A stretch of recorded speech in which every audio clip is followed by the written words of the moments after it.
Hey guys, how's it going? Welcome back. Today we're going to give you a bit of a review on the Marksman 1010 BB repeater pistol, and it's this old guy. Now this is one of the old ones. Okay, this is one of the original ones when they first did them out in black.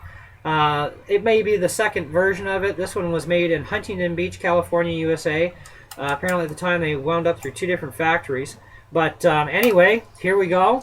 We got technically an all-metal gun. Okay, it's not steel, it's metal. It's painted, it's not blued because it's cast. It's not a quality steel by any means.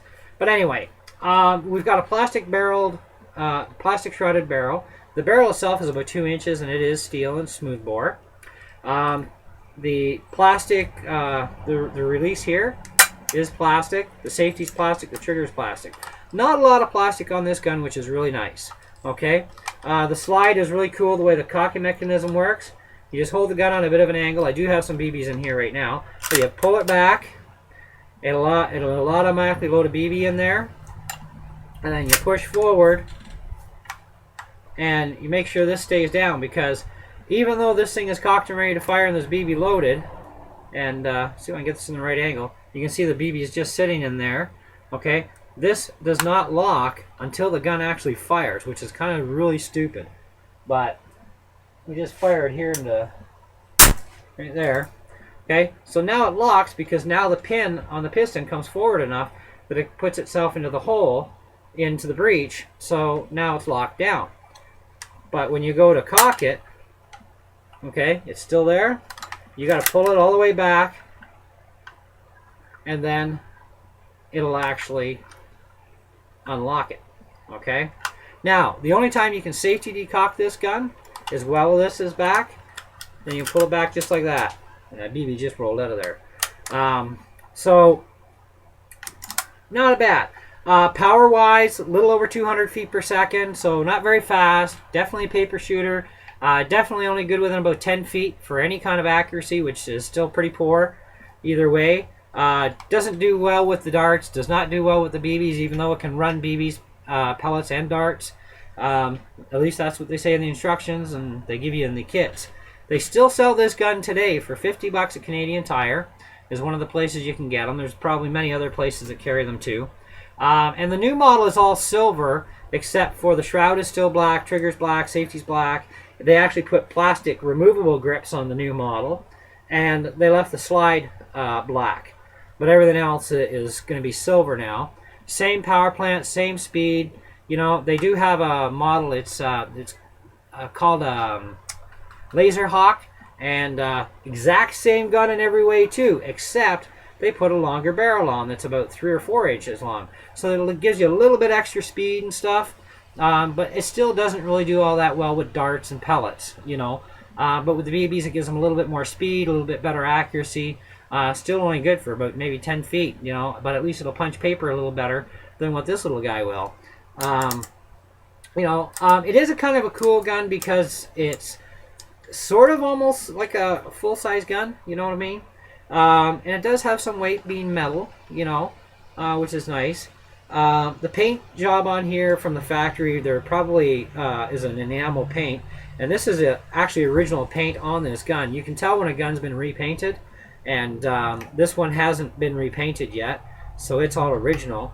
I may even, you know, strip this down and repaint it. I haven't really made up my mind on that one yet, but for now, I mean, this is, you know, authentic condition of wear and tear over the years, and you know, so. But when I got the gun, the trigger wasn't even working, so I had to fix that. What can I tell you? I mean, you do get what you pay for a lot of times. Sometimes you pay some big bucks and you get garbage, and this is kind of one of those times where you're going to pay about 50 bucks for this. Now for 50 bucks you can buy yourself a Smith & Wesson gun that's CO2'd, BB, and about 480 feet per second, as opposed to this for 50 bucks, about maybe 200 feet per second, no accuracy. Smith & Wesson, lots of good accuracy there.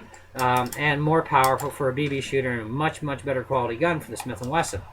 This thing, not so much.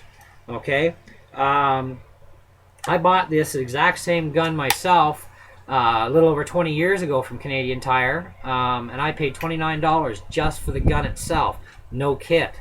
You know, now they sell as a kit, $50, but it's not black anymore. And I didn't like it. I took it back. I thought, man, this thing is garbage. Like, ugh. You know, I can't hit nothing with it. It's got no power. You know, and I mean, my little Daisy 179 had more power than this thing did, and I paid less for my Daisy 179. You know, and that of course is a little over 32, 33 years ago when I bought that one, which is actually my first BB gun I ever bought myself. You know, this was probably about maybe the third gun I'd ever bought myself. Third or fourth. Yeah, it would have been the fourth. Because I bought the 179, a buddy gave me a 177, and then I bought in a Shiloh, and then I bought one of these, and the Shiloh was even way better. You know, of course, Crossman too, eh? But anyway, it is what it is. If you want to buy one of these things, just be aware. This is what you're in for. Not a lot of power, not a lot of accuracy. Punches paper only. Doesn't even really stick a BB into cardboard that well. You know, I would expect even something for $50 has got to at least punch holes through cardboard. I have a Daisy Red Ryder BB rifle that's 330 feet per second, and from, you know, 25 feet away, I can still put BB right into the cardboard box every time. You know, not a problem. You know, where this thing, you know, is definitely a lot less power than that. Where, you know, at 10 feet it has a hard time getting into cardboard. You know, and this thing isn't worn out either. It's still got lots of strength in it. And I've had one of these things right brand new out of the box too. I know other guys have bought them, same experiences, and even their Laser Hawk model, which is a little longer barrel. Buddy of mine bought one. I shot it, and I really didn't like it either. You could just watch the BB fly off course. It was just that pathetic. So, you know, not a very good type of gun to be buying, you know, at all. So anyway, that's my review on this, and I'm being honest about it. And you know, the only good points I can give you on this gun is it's made out of metal for the most part.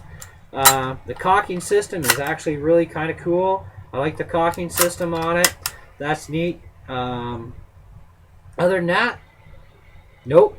Don't really care for it much. So anyway, if you got one of these things and you want to give your comments and your opinions and what you've discovered with yours, hey, let us know. Feel free. You know, and we'll see you on the next video. Happy YouTubing.